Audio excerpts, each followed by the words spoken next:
YouTube বন্ধুদের জানাই আন্তরিক ভালোবাসা ও শুভেচ্ছা। তোমরা সবাই ভালো আছো তো? আমিও ভালো আছি।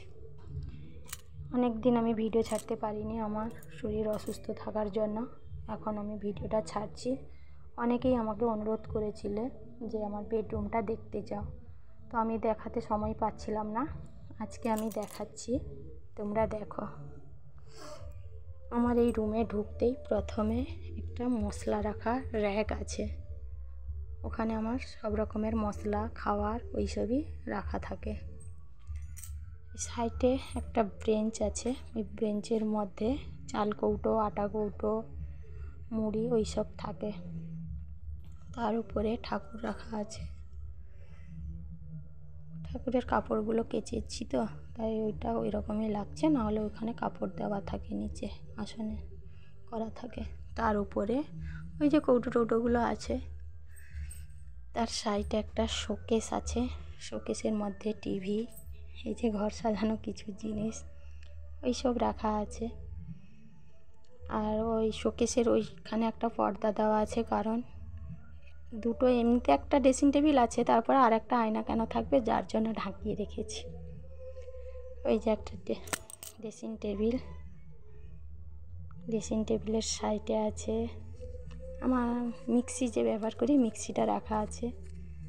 আর ওখানে একটা বড় বাক্স আছে, ওই বাক্সের উপরেই কুলার, বিছানা সাজটাজ ওইগুলো রাখা আছে। সাইডে খাটটা রাখা আছে। এই টেডিগুলো তো আমার খুবই পছন্দের, আমি টেডি খুব পছন্দ করি। ওই সাইডে আলনা আছে। এই যে ওইখানে আমার ছেলের বই রাখার টেবিল, তার সাইডে আলমারি। তো তোমরা ভেবো না যে তোমাদের আমি রুমটা দেখাবো বলে গুছিয়েছি, তা নয়। আমার রুম এইভাবে সব সময় গোছানো থাকে।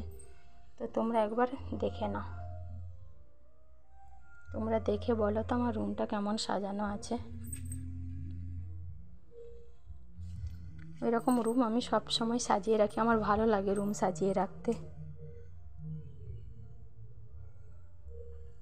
যদি তোমাদের ভালো লাগে লাইক, কমেন্ট, শেয়ার করবে এবং কমেন্ট করে বলবে। কখনো যদি আমার হোম ট্যুর দেখতে চাও তো আমি দেখাবো। এই রুমটাই হচ্ছে আমার রাজপ্রাসাদ। ভাঙা হলেও তো নিজের বাড়ি, তাই না?